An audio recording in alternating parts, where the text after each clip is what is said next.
Welcome to Divya classes बच्चों। कैसे हैं आप सभी? आई होप आप सब बहुत अच्छे होंगे। आज हम करने वाले हैं बच्चों 9th क्लास का भूगोल का चैप्टर है ये, पृथ्वी की सतह का निर्माण। तो ये जो चैप्टर है बच्चों ये न्यू एनसीईआरटी बेस्ड है और हम इस चैप्टर को नोट्स के माध्यम से करेंगे। क्या आपने कभी सोचा है बच्चों कि जिस पृथ्वी पर हम रहते हैं, खेलते हैं, सोते हैं, तैरते हैं, अपना पूरा जीवन बिताते हैं, क्या वो पृथ्वी स्थिर है या अथवा अस्थिर है? स्थिर का मतलब होता है बच्चों स्टेबल है। तो क्या आप सोच सकते हैं कि हमारी जो पृथ्वी है वो स्टेबल है? इन सारे सवालों के जवाब बच्चों हमें इसी चैप्टर में मिलेंगे। हमारी जो पृथ्वी है बच्चों वो स्टेबल नहीं है, क्योंकि वो धीरे धीरे हिलती रहती है या समझिए वो किसी चीज़ पर खिसकती रहती है। सबसे पहले देखते हैं बच्चों अपने चैप्टर का परिचय। तो पृथ्वी की जो सतह है बच्चों वो हमेशा एक जैसी नहीं रहती है। ये अंदर और बाहर से लगने वाली शक्तियों के कारण, फोर्स के कारण लगातार बदलती रहती है। और इसे समझने वाला सबसे बड़ा सिद्धांत है बच्चों प्लेट टेक्टोनिकस सिद्धांत, जो हमें बताता है कि पृथ्वी की ऊपरी परत के बड़े बड़े टुकड़े पिघली हुई एक परत के ऊपर धीरे धीरे से खिसकते रहते हैं और इन्हीं टुकड़ों के खिसकने से बनते हैं बच्चों पर्वत, ज्वालामुखी, मैदान, घाटियाँ। ये सभी इन्हीं टेक्टोनिकस प्लेटों के खिसकने से बनते हैं बच्चों। सबसे पहले पढ़ेंगे बच्चों कि प्लेटें, जो ये टेक्टोनिक्स प्लेटें हैं, ये क्या होती हैं। यह जो सिद्धांत है बच्चों ये वैज्ञानिक W.J. मॉर्गन ने दिया था। इस सिद्धांत के अनुसार पृथ्वी की सबसे जो बाहरी परत है जिस पर हम रहते हैं वो एक अकेला टुकड़ा नहीं है, यानी कि सारी पृथ्वी एक ही टुकड़े से नहीं बनी हुई है, बल्कि ये कई बड़े और छोटे टुकड़ों में बटी हुई है। और इन टुकड़ों को ही कहते हैं बच्चों टेक्टोनिक प्लेट। ये प्लेटें अर्ध पिघली परत के ऊपर धीरे धीरे से खिसकते रहती हैं। पर्वत, भूकंप, ज्वालामुखी जैसी घटनाएं जो होती हैं बच्चों वो इन्हीं प्लेटों के खिसकने से होती हैं। पृथ्वी की आंतरिक संरचना। पृथ्वी की आंतरिक संरचना पढ़ने से पहले समझेंगे बच्चों पृथ्वी का आंतरिक जो संरचना है, पृथ्वी का आंतरिक जो स्ट्रक्चर है वो कैसे बना हुआ है। तो देखिए ये एक पिक्चर है, इसमें पृथ्वी का स्ट्रक्चर दिखा रखा है। तो ये जो बाहरी लेयर है बच्चों जिस पर हम रहते हैं, जो ग्रीन और ब्लू कलर की है, ये है बच्चों भूपर्पटी, जिसको हम क्रस्ट कहते हैं। इससे नीचे वाली जो लेयर होती है बच्चों उसको कहते हैं मैंटल, और उससे भी नीचे एक और लेयर होती है बच्चों जिसको कहा जाता है आउटर कोर या बाह्य क्रोड। फिर बिल्कुल सेंटर में, पृथ्वी के बिल्कुल सेंटर में होता है बच्चों आंतरिक क्रोड, जिसको इनर कोर भी कहते हैं, ये वाला हिस्सा बच्चों। ठीक है, पृथ्वी को अंदर से देखें तो ये एक प्याज की तरह से अलग अलग परतों में बटी हुई दिखती है बच्चों। जैसे प्याज की एक लेयर उतार देते हैं, उसके नीचे दूसरी होती है, फिर तीसरी होती है, कुछ इसी तरह से पृथ्वी का जो आंतरिक संरचना है वो बनी हुई है। हर परत का बच्चों अपना तापमान होता है, अपना घनत्व होता है और उसके अपने गुण होते हैं। मुख्य रूप से पृथ्वी 3 परतों में बटी हुई है बच्चों। पहली जो है वो है भूपर्पटी, दूसरी है मैंटल और तीसरी है क्रोड, जिसको कोर भी बोलते हैं हम। तो सबसे पहली लेयर इसकी पढ़ेंगे हम बच्चों, जिसको कहते हैं भूपर्पटी यानी क्रस्ट। यह पृथ्वी की सबसे ऊपरी और सबसे पतली परत होती है बच्चों, जिस पर हम रहते हैं, अपना जीवन जीते हैं, पहाड़ चढ़ते हैं, समुद्र में तैरते हैं और बहुत सारे जीवन में होने वाले सभी काम हम इसी पर करते हैं। भूपर्पटी 2 तरह की होती है बच्चों। महाद्वीपीय भूपर्पटी, जिसको कॉन्टिनेंटल क्रस्ट भी कहा जाता है बच्चों, महाद्वीपों के नीचे पाई जाती है और ये लगभग 30 से 40 किलोमीटर मोटी होती है। हमारे 7 महाद्वीप हैं बच्चों पूरे विश्व में, और वो इसी महाद्वीपीय भूपर्पटी के ऊपर स्थित हैं। यह हल्की चट्टानों से बनी होती है बच्चों। दूसरी होती है बच्चों सामुद्रिक भूपर्पटी यानी ओशनिक क्रस्ट। महासागरों के तल के नीचे ये होती है और यह केवल 5 से 7 किलोमीटर ही मोटी होती है बच्चों। यानी जो महाद्वीपीय भूपर्पटी है, क्रस्ट है, उससे ये काफ़ी पतली होती है। लेकिन ये काफ़ी भारी होती है बच्चों, क्योंकि इसका घनत्व ज़्यादा होता है। यही कारण है बच्चों, जब सामुद्रिक और महाद्वीपीय प्लेटें आपस में टकराती हैं तो भारी जो सामुद्रिक भूपर्पटी है वो हल्की महाद्वीपीय भूपर्पटी के नीचे धंस जाती है, उसके नीचे चली जाती है, उसके नीचे धंस जाती है। अगली लेयर है बच्चों मैंटल। भूपर्पटी के नीचे मैंटल शुरू होता है, जो पृथ्वी की सबसे मोटी परत होती है बच्चों। ये वाली जो परत है ना बच्चों, ये सबसे मोटी परत होती है और इसी को कहते हैं मैंटल। लगभग ये 2900 किलोमीटर गहरी होती है, यानी मोटी होती है। ये ज़्यादातर ठोस चट्टान से बनी होती है बच्चों, लेकिन इतनी गर्म होती है और इतना दबाव होता है, इस पर इतना प्रेशर होता है कि ये बहुत धीरे धीरे बह भी सकती है। जैसे शहद को अगर हम थोड़ा गर्म कर दे तो वो भी बहना शुरू हो जाए, या गीला आटा, कुछ इस तरह से आप इसको समझ सकते हैं। मेंटल को भी 2 हिस्सों में बांटा जाता है बच्चों, ऊपरी मेंटल और निचला मेंटल। ऊपरी मेंटल भूपर्पटी के नीचे का हिस्सा है बच्चों, जिसका ऊपरी भाग भूपर्पटी के साथ मिलकर स्थल मंडल बनाता है, जिस पे हम रहते हैं। और निचला मेंटल होता है बच्चों, ये गहरा और गर्म होता है, जो बाहरी क्रोड तक फैला हुआ होता है। मेंटल के अंदर जो ऊष्मा होती है बच्चों, जो गर्मी होती है, हीट फ्लो होता है, उसी के कारण संवहन धाराओं का मुख्य कारण ये बनती है और आगे चलकर ये टेक्टोनिक प्लेटों को खिसकाती है। इसी ऊष्मा के कारण, इसी हीट फ्लो के कारण जो टेक्टोनिक प्लेटें हैं वो खिसकती हैं, जिससे भूकंप और ज्वालामुखी जैसी प्राकृतिक घटनाएं होती है। अब इसका सबसे इनर पार्ट है बच्चों क्रोड या कोर। पृथ्वी के सबसे केंद्र में है बच्चों क्रोड, जो सबसे गर्म, सबसे घना, सबसे भारी होता है। पृथ्वी की 3 लेयरें होती हैं बच्चों, और ये सबसे केंद्र में होती है और सबसे गर्म होती है, घनी होती है और भारी होती है, कठोर होती है। ये मुख्य रूप से बच्चों लोहे और निक्कल जैसी धातुओं से बना होता है। क्रोड को भी 2 भागों में बांटा गया है बच्चों, बाहरी क्रोड और आंतरिक क्रोड। जो आउटर कोर है बच्चों, ये लगभग 2200 किलोमीटर मोटा होता है और लिक्विड फॉर्म में होता है। इसी तरल धातु की गति से बच्चों पृथ्वी का चुंबकीय क्षेत्र बनता है, जिससे सूरज से आने वाले जो हानिकारक विकिरण हैं उसको ये सोख लेता है और इंसानों को उससे बचाता है। आंतरिक क्रोड, इनर कोर, यह लगभग 1250 किलोमीटर ठोस होता है, गोल और घूमता हुआ धातु का एक गोला होता है बच्चों। इतना ज़्यादा दबाव इस पर होता है जिसके कारण ये बहुत ठोस अवस्था में पाया जाता है। हालांकि तापमान जो इसका होता है, ये जितना गर्म होता है, बिल्कुल सूरज की तरह से ये गर्म होता है, सूरज जितना तापमान इसका होता है बच्चों। अगला टॉपिक है हमारा बच्चों स्थल मंडल और दुर्लभ मंडल। तो भूपर्पटी और ऊपरी मेंटल का सख्त कठोर हिस्सा मिलकर स्थल मंडल लिथोस्फीयर बनाता है। ये लगभग 100 किलोमीटर मोटा होता है बच्चों, और यही वह परत है जो टेक्टोनिक प्लेटों में टूटी हुई होती है। यानी इसी स्थल मंडल से टेक्टोनिक प्लेटें बनती हैं, उन्हीं प्लेटों में ये टूटा हुआ होता है। यानी जब हम प्लेट की बात करते हैं बच्चों, तो असल में हम स्थल मंडल के टुकड़ों की बात कर रहे होते हैं। स्थल मंडल के ठीक नीचे होता है बच्चों दुर्बल मंडल, जो लगभग 200 किलोमीटर मोटा और अर्ध पिघला हुआ होता है, यानी कि आधा पिघला हुआ होता है। ये इतना नर्म और लचीला होता है बच्चों कि ऊपर की कठोर प्लेटें इस पर धीरे धीरे से तैरती हैं, या आप कह सकते हैं कि फिसलती हैं। ठीक वैसे ही जैसे बर्फ की एक सख्त परत पानी के ऊपर धीरे धीरे से तैरती है। ये प्लेटें होती क्या हैं बच्चों? प्रमुख टेक्टोनिक प्लेटें।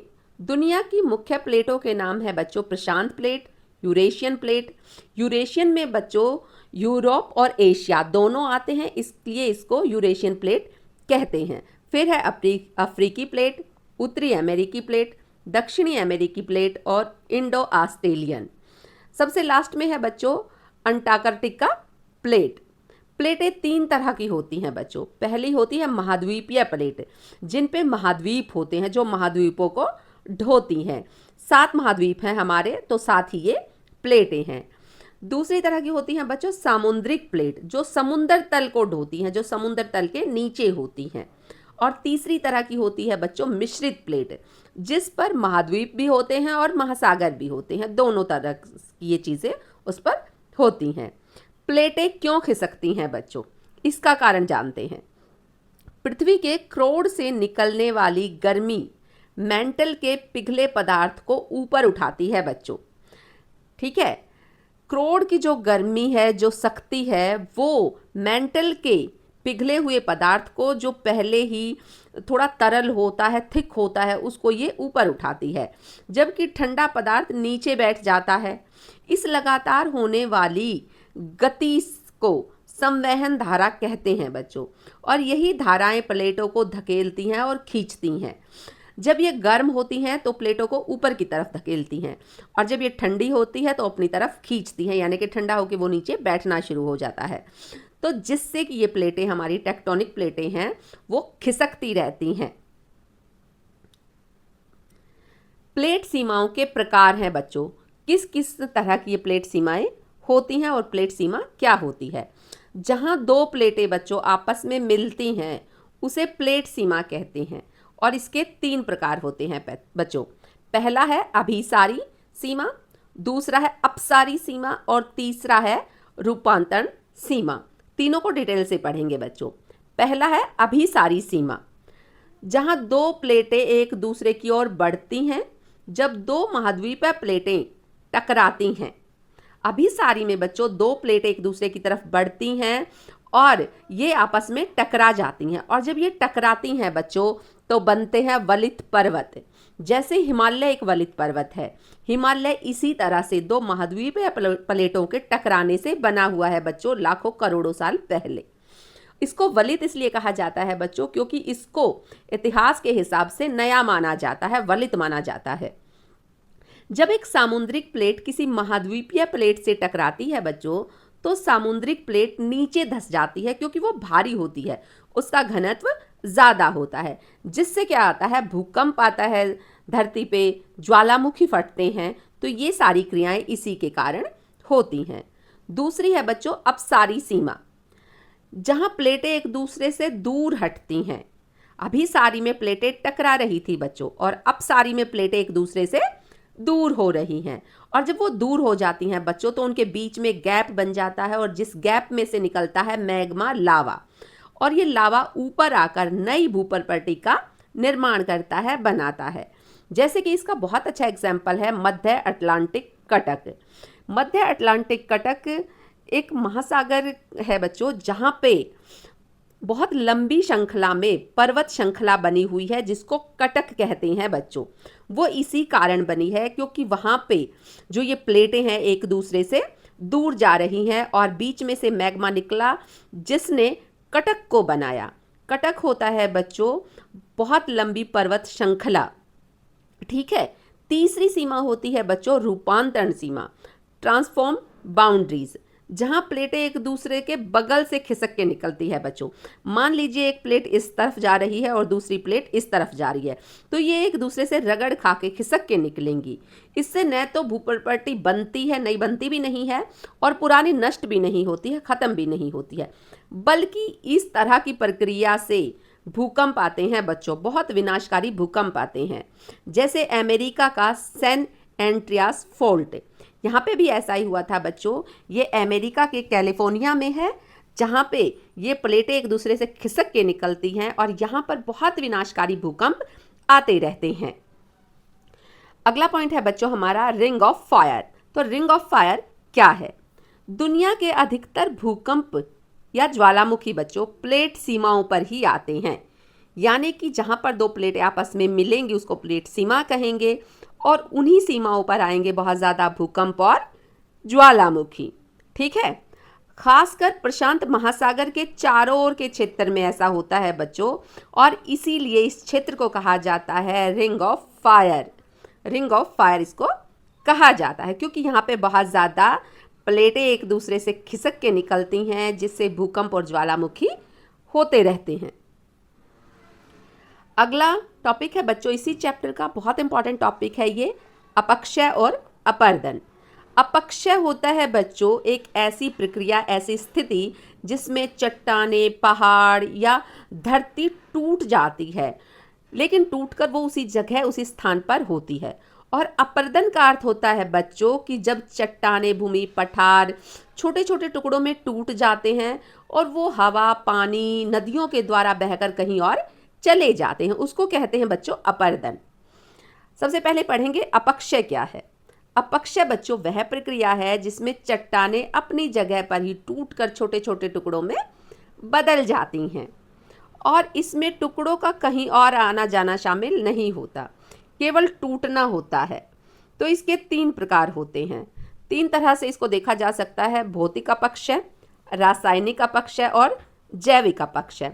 भौतिक अपक्षय में तापमान में बदलाव के कारण, पाला या बहुत तेज हवाओं के कारण चट्टानें जो हैं वो टूट जाती हैं।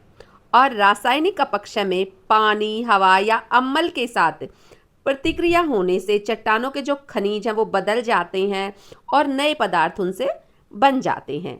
जैविक अपक्षय होता है बच्चों पौधों, जानवरों और सूक्ष्म जीवों के कारण। जैसे मान लीजिए कि पेड़ की जड़ें चट्टान की दरार में घुस जाती हैं और जैसे जैसे पेड़ बड़ा होता है तो वो जो जड़ें हैं वो बड़ी होंगी और उस चट्टान को तोड़ देंगी, तो उससे भी अपक्षय होगा। अब पढ़ेंगे हम अपरदन, इरोजन।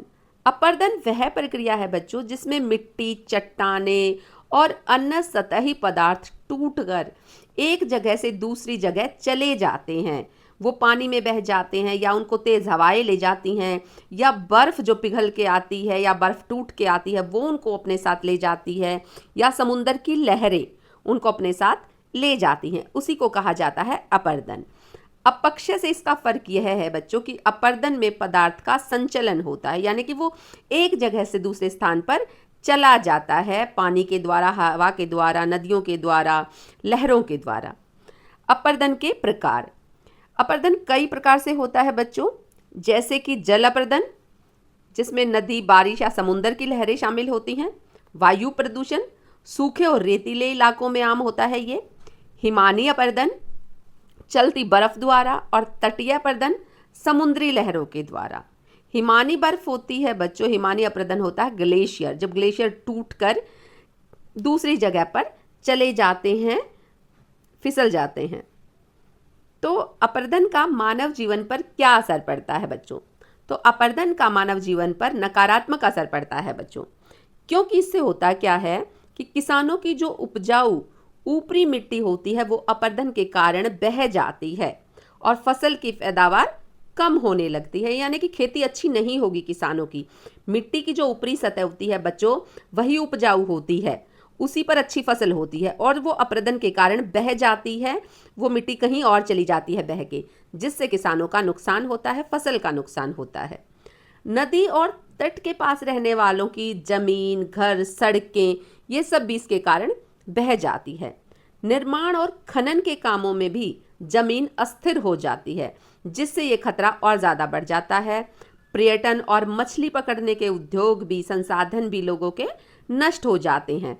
तो कुल मिलाकर अपरदन जो है वो मनुष्य के लिए अच्छा नहीं होता, क्योंकि समुद्र तट और उपजाऊ जमीन नष्ट हो जाती है, उनके जीविका के जो साधन है वो अपरदन के कारण नष्ट हो जाते हैं। प्राचीन भारत में जल संरक्षण की तकनीकें। तो प्राचीन भारत में जल का संरक्षण कैसे किया जाता था बच्चों? सिंधु सरस्वती सभ्यता, जिसमें कंटूरिंग, बंडिंग, टेरेसिंग, बांध और नहरों जैसी उन्नत तकनीकें अपनाई जाती थी बच्चों। कंटूरिंग होती है बच्चों जब तिरछी लाइन में इस तरह से पेड़ लगा दिए जाते हैं या खेती कर दी जाती है, तो जो ऊपर से पानी आता है वो इन पेड़ों की, खेती की जड़ों में फंस के रह जाता, वो एकदम से नीचे नहीं बहता है। फिर बंडिंग होती है बच्चों, कुछ पहाड़ी इलाकों में कृत्रिम दीवारें बना दी जाती हैं या छोटे छोटे बांध बना दिए जाते हैं। टेरेसिंग होती है बच्चों सीढ़ी नुमा खेत, जो सीढ़ी नुमा खेत बना दिए जाते हैं और उन पर फसल बोई जाती है, जिससे भी पानी और भूमि का कटाव नहीं होता। ये सारी जो प्रणालियां हैं बच्चों, ये सिंधु घाटी सभ्यता में पाई जाती थी, जिससे उस समय मिट्टी का कटाव और फसलों का कटाव और पानी की बर्बादी इस तरह से रोकी जाती थी। इनका उल्लेख जो है वो वेदों में भी मिलता है, और कृषि प्राशर एक ग्रंथ है उसमें भी मिलता है, और कौटिल्य के अर्थशास्त्र में भी इनका उल्लेख मिलता है। नागालैंड की जाबो प्रणाली में पहाड़ी ढलानों पर मिट्टी के बांधों से मिट्टी और पानी को बचाया जाता है, और छोटे नालों पर चेक डैम बनाकर पानी की गति धीमी की जाती है, जिससे निचले क्षेत्रों में एकदम से बाढ़ ना आए, ज़्यादा पानी एकदम से वहाँ पे ना भर जाए। तो इसीलिए ये सारी तकनीकें अपनाई जाती थी प्राचीन भारत में। अपरदन के कारक बच्चों, तो अपरदन किस किस कारण से होता है, क्या कारक हैं, क्या कारण है? तो सबसे पहला कारण है बच्चों इसका बहता हुआ पानी। नदी के ऊपरी मार्ग में तेज ढलने के कारण या तेज ढलानों के कारण वी आकार की घाटियां बनती है बच्चों।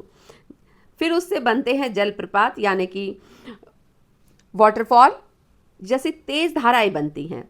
मध्यम मार्ग में जैसे जैसे नदियां नीचे की तरफ आती हैं, मध्यम मार्ग में वो आ जाती हैं, तो उनकी गति थोड़ी धीमी होने लगती है और वो मुड़ने लगती हैं। जब नदी अपने आप अपनी दिशा निश्चित करती है, वो कहीं से भी बहना शुरू हो जाती है, तो उससे एक आकृति बनती है जिसको कहा जाता है विसर्प, और बाढ़ के मैदान भी बनते हैं। निचले मार्गों में नदी और धीमी हो जाती है और अपने साथ लाई मिट्टी को जमा करके डेल्टा बना देती है, जलोढ़ पंख बना देती है। जलप्रपात यानी कि वाटरफॉल तब बनता है जब नदी की ऊपरी धारा में कठोर चट्टान अपरदन का विरोध करती है, यानी कि वो नहीं टूटती है। जब नदी बहुत तेजी से बहती हुई आती है और वो चट्टान नहीं टूटती है, जबकि नीचे का जो उसका मुलायम हिस्सा होता है वो चट्टान या तो टूट जाती है या घिस जाती है, जिससे अचानक पानी की गिरावट शुरू हो जाती है, कहीं से भी पानी बहना शुरू हो जाता है, और उससे ही बनता है जलप्रपात यानी कि वाटरफॉल। ये पर्यटन के लिए बहुत महत्वपूर्ण माना जाता है, लोग इनको देखने के लिए जाते हैं, और इनसे जल विद्युत भी बनाई जाती है बच्चों। फिर ये ट्रैकिंग के लिए भी बहुत अच्छे होते हैं, फोटोग्राफी के लिए भी इनको उपयुक्त माना जाता है। विसर्प होते हैं बच्चों, नदी जब अपने हिसाब से प्राकृतिक रूप से बहती हुई जाती है और वो थोड़ी घुमावदार मोड़ ले लेती है, बिल्कुल एक सांप की आकृति की तरह से वो ऐसे ऐसे चलेगी, इस तरह की एक आकृति बनाएगी, तो उसी आकृति को कहते हैं विसर्प। ये नदी के घुमावदार मोड़ लेने से बनती है, जिसमें निक्षेपण भी बनता है बच्चों। निक्षेपण का अर्थ होता है बच्चों जब नदी ऊपर से पहाड़ों से बहती हुई आती है और अपने साथ गाद, मिट्टी के कण, पत्थर कुछ भी बहा लेकर आती है और उसको किनारे पर जमा कर देती है, तो उसी को कहा जाता है बच्चों निक्षेपण। नदी बाहरी किनारों को काटती है और भीतरी किनारों पर मिट्टी जमा करती है, जिससे निक्षेपण होता है, जिससे बड़े लूप बनते हैं। और विसर्प के पास उपजाऊ मिट्टी होने के कारण यहाँ खेती और बस्तियां बसती है। विसर्प के पास जो नदी बहाकर लाई थी गाद, मिट्टी, चट्टानों के टुकड़े, वो मिट्टी बहुत उपजाऊ होती है बच्चों, जिसके कारण इन क्षेत्रों में बहुत अच्छी खेती होती है। और जब बहुत अच्छी खेती होती है तो यहाँ पर नदियों के किनारों पर बहुत बड़ी बड़ी बस्तियाँ बस जाती हैं। तमिलनाडु का एक ग्रैंड एनीकट कलईनई क्षेत्र में है, ये सिंचाई के लिए नदी के उपयोग का एक मुख्य उदाहरण है बच्चों, जहाँ पे इस तरह से सिंचाई की जाती है। फिर है बच्चों डेल्टा। तो डेल्टा क्या होता है बच्चों? जब नदी के मुहाने पर यानी नदी जब बह के आती है उसके मुंह पर बिल्कुल बनने वाली पंखे के आकार की एक भू आकृति होती है। जैसा हमारा पंखा होता है ना बच्चों, ट्रायंगल सा 3 पंखों वाला, उस तरह से ये आकृति बन जाती है, जिसको डेल्टा कहा जाता है। जहाँ नदी अपने साथ लाई मिट्टी को समुंदर, झील या सागर में मिलने से पहले जमा कर देती है। ये कुछ इस तरह की आकृति होती है बच्चों, जो नदी बना देती है इस तरह से। इस शेप में जमीन, मिट्टी के कण, धूल, इन सब को इकट्ठा करके इस तरह की शेप बनती है। इसी को कहा जाता है बच्चों डेल्टा। और ये सतपुड़ा की जो मिट्टी होती है बच्चों, ये बहुत उपजाऊ होती है। यहाँ पे मुख्य रूप से चावल और जूट की फसल उगाई जाती है। जैसा कि भारत में है सुंदरवन डेल्टा, ये विश्व का सबसे बड़ा डेल्टा है बच्चों, जो गंगा और ब्रह्मपुत्र मिलकर बनाती हैं। ये बांग्लादेश और भारत की सीमाओं पर बनता है, सबसे बड़ा डेल्टा है बच्चों ये। लहरें और धाराएं। समुंदर की लहरें और धाराएं तटीय इलाकों को लगातार बदलती रहती हैं, क्योंकि लहरें जो है वो बहुत स्पीड से आती हैं बच्चों। इनसे समुंदर तट, रेत की पट्टियां या चट्टानी क्लिफ, गुफाएं, आर्च, स्टैक, ऐसी बहुत सारी आकृतियां इनसे बनती हैं। समुंदर तट यानी कि बीच, रेत, कंकड़ या चट्टानों से बनी वह भू आकृति है बच्चों जो लहरों द्वारा जमा की गई मिट्टी से बनती है, और यह पर्यटन, आराम और मछली पकड़ने के लिए बहुत उपयोगी मानी जाती है बीच। और तेज लहरों तथा तटीय अपरदन से इसका बचाव भी करती है, यानी कि ये बहुत जो तेज लहरें समुद्र में आती हैं उससे किनारों को टूटने से भी बचाती है, अपरदन से भी बचाती हैं। तटीय अपरदन कई तरह की भू आकृतियां बनाते हैं बच्चों, जैसे कि क्लिफ, खड़ी चट्टानें जो लहरों द्वारा तट के आधार को काटने से बनती हैं। ठीक है, फिर बनती हैं तरंग कर्तित, यह वह समतल जगह होती है जो क्लिफ को पीछे हटा देती है, यानी कि लहरें बार बार उससे टकराएंगी और उसको पीछे धकेलते हुए पीछे हटा देंगी। और गुफाएं तब बनती है जब लहरें चट्टान के कमजोर हिस्से को काट देती हैं और बीच में से वो खोखला हो जाता है, तो गुफाओं का निर्माण होता है। आर्च तब बनते हैं जब हैंडलैंड दोनों तरफ की गुफाएं आपस में मिल जाती हैं। और स्टैक वे अकेले चट्टान के खंभे होते हैं जब आर्च टूट जाती है, यानी कि आर्च का एक हिस्सा गिर जाता है, टूट जाता है, तो जो बच जाता है उसको बोलते हैं स्टैक। ऐसी कुछ आकृतियां बनाती हैं लहरें और धाराएं। अगला टॉपिक है बच्चों हमारा हिमनद। हिमनद होते हैं बच्चों ग्लेशियर। ठीक है, हिमनद ग्लेशियर होते हैं बच्चों। हिमानी अपरदन तब होता है बच्चों जब हिमनद यानी कि ग्लेशियर धीरे धीरे भूमि पर खिसकते हैं और भू आकृतियां तराशते हैं, यानी नई भू आकृतियां बनाते हैं। इससे बनने वाली जो आकृतियां हैं वो मुख्य रूप से यू तरह की होती हैं, यू आकार की होती हैं। नदियों और घाटियों को चौड़ा और गहरा करके ये बनती हैं यू तरह की आकृतियां। फिर सर्क बनते हैं जो हिमनद के सिरे पर कटोरे नुमा गड्ढा होता है बच्चों, उसको बोला जाता है सर्क। ये भी ग्लेशियर या हिमनद से ही बनते हैं। अरेट ऐसी घाटियों के बीच की नुकीली कटक होती है, यानी पर्वतों की ऐसी श्रृंखला होती है जो लटकती घाटियों में बनती है, जहाँ छोटे हिमनद बड़े हिमनद से मिलते हैं। फिर है बच्चों फियार्ड, जब समुद्री हिमानी घाटियों में भर जाता है। फियार्ड होता है बच्चों जब ग्लेशियर, बहुत बड़ा ग्लेशियर टूटकर पहाड़ों में फंस जाता है और धीरे धीरे करके वो बर्फ पिघल जाती है। फिर धीरे धीरे करके उस पिघली हुई बर्फ के स्थान पर समुंदर का जो जल है वो धीरे धीरे इकट्ठा होना शुरू हो जाता है और उसी को कहा जाता है बच्चों फियार्ड। ये भू आकृतियाँ ट्रैकिंग, स्कीइंग और पर्वतारोहण के पर्यटकों को आकर्षित करती हैं, उनको अट्रैक्ट करती हैं। टूरिस्ट जो होते हैं इन क्षेत्रों पर ट्रैकिंग, स्कीइंग और पर्वतारोहण के लिए जाते हैं। ट्रैकिंग होता है बच्चों पहाड़ों पर, बर्फ के टीलों पर पैदल चढ़ना, यात्रा करना, और स्कीइंग होता है बच्चों बर्फ पर फिसलना। पर्वतारोहण पर्वतों का रोहण करना, पर्वतों पर घूमना। तो ये सारी चीज़ें अट्रैक्ट करती हैं पर्यटकों को। फियार्ड बंदरगाह और मछली पकड़ने के काम आते हैं। जो फियार्ड होते हैं बच्चों ग्लेशियरों के टूटने से और उनके नई आकृति देने से फियार्ड बनते हैं, तो ये फियार्ड बंदरगाह बनाने के लिए और मछली पकड़ने के काम आते हैं। और कई घाटियों में हिमानी मिट्टी खेती के लिए भी उपजाऊ होती है। हिमनद ताजे पानी का भी बहुत अच्छा, बहुत बड़ा स्रोत होता है बच्चों। बर्फ धीरे धीरे पिघलती रहती है और उससे ताजा पानी बनता रहता है। मोरेन वे भू आकृतियां हैं बच्चों जो हिमनद द्वारा ढोई गई यानी कि हिमनद जब ग्लेशियर जब ऊपर से लुढ़कता हुआ आता है तो उसके साथ चट्टानों के टूटे हुए टुकड़े, मिट्टी, मलबा भी उसके साथ बह आता है। और जब धीरे धीरे वो नीचे की तरफ आता है तो दोनों तरफ ये मोरेन जमा होने लगता है, जिससे ये मलबा जमा होने लगता है, जिससे मोरेन बनता है। मोरेन हिमनद के किनारों पर बनते हैं बच्चों, दोनों तरफ हिमनद जैसे जैसे बह के आएगा वो बर्फ पिघलेगी तो जो भी मलबा उसके साथ बह के आएगा उससे दोनों साइड हिमनद के मोरेन बन जाएगा। अंतिम मोरेन हिमनद के अंतिम छोर पर बनते हैं और मध्यम मोरेन तब बनते हैं जब दो हिमनद मिलते हैं, यानी कि दो ग्लेशियर मिलते हैं। मोरेन से उपजाऊ मिट्टी और प्राकृतिक बांध व झीलें बनती हैं जो सिंचाई और जल विद्युत बनाने के काम आती है। ठीक है बच्चों, फरवरी 2021 में उत्तराखंड के चमोली जिले में एक ऐसा विनाशकारी बाढ़ तूफान आया था बच्चों, जिससे कई लोग मारे गए थे और वहाँ पे जितने भी मवेशी थे, जीव जंतु थे, वो सब भी मारे गए थे। वहाँ की सड़कें, पुल सब कुछ टूट गया था तथा जो सरकार की हाइडल परियोजनाएं थी उनको भी काफ़ी नुकसान हुआ था। हाइडल परियोजनाएं होती हैं बच्चों बहते पानी से बिजली बनाने की प्रक्रिया, उसी को हाइडल परियोजना कहते हैं।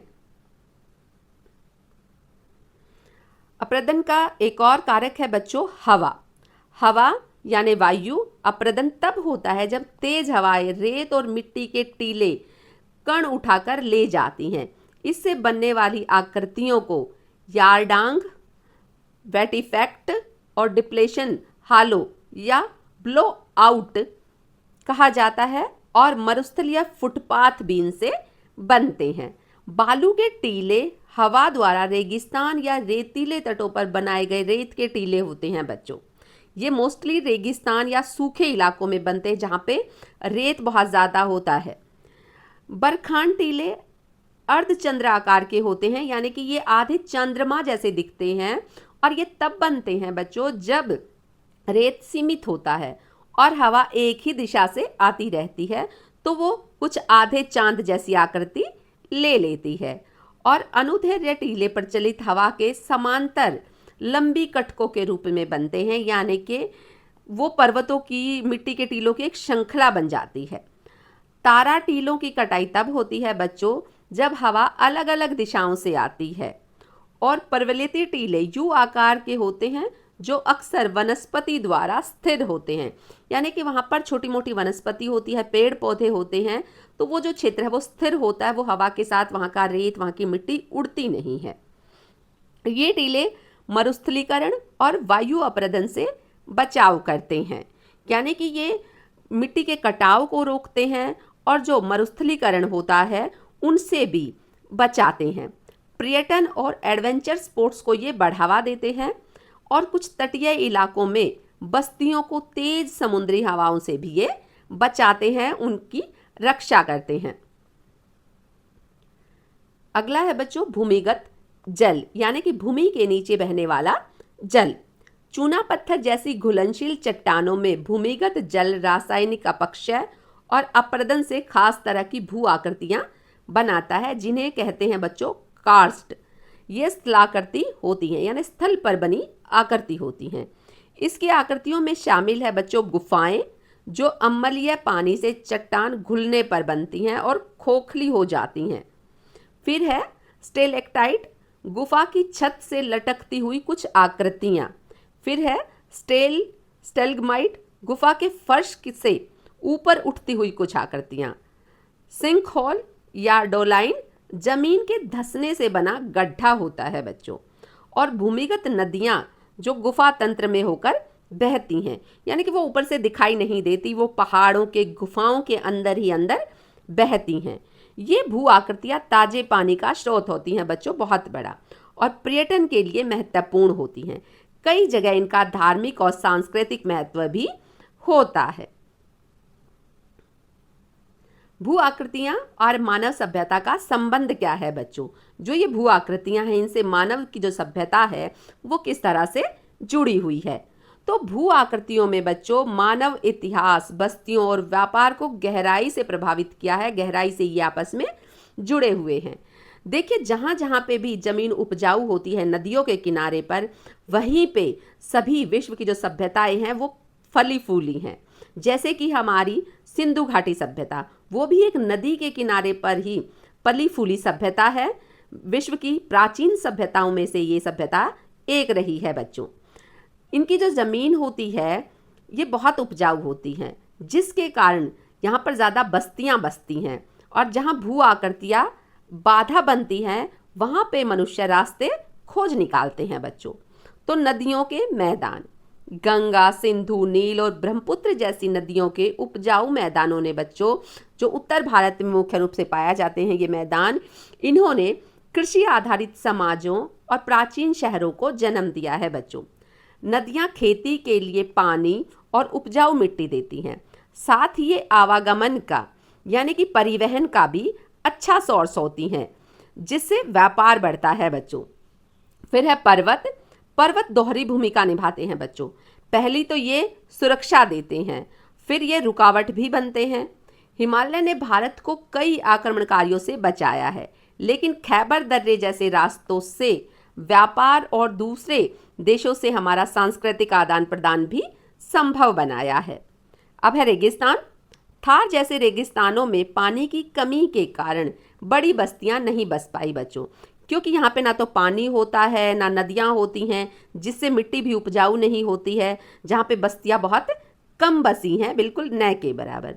लेकिन ये रेगिस्तान रेशम मार्ग जैसे व्यापार से जुड़े हैं बच्चों, जो प्राचीन समय से ही बहुत ही महत्वपूर्ण है।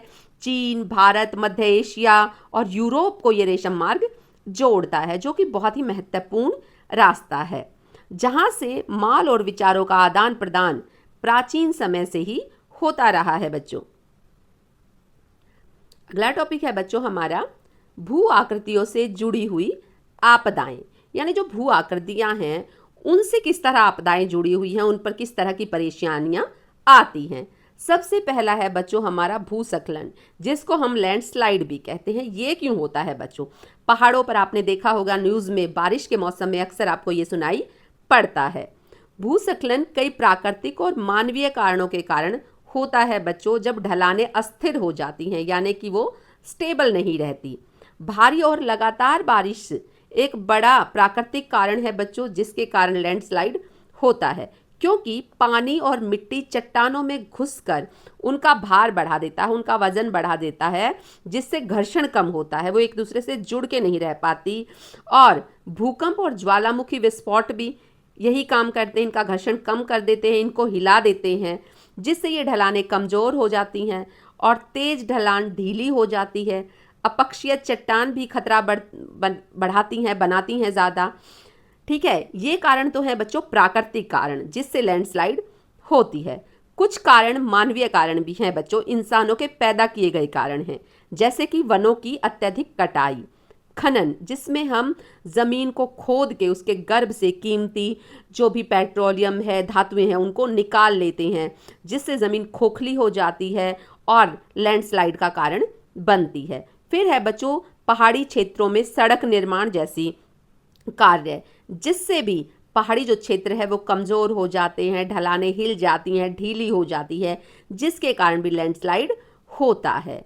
ये अनियोजित निर्माण जैसी मानवीय गतिविधियां ढलानों के प्राकृतिक संतुलन को बिगाड़ देती हैं बच्चों, खराब कर देती हैं। और कुछ खराब जल निकासी जो होती है उसके कारण भी ऐसा होता है।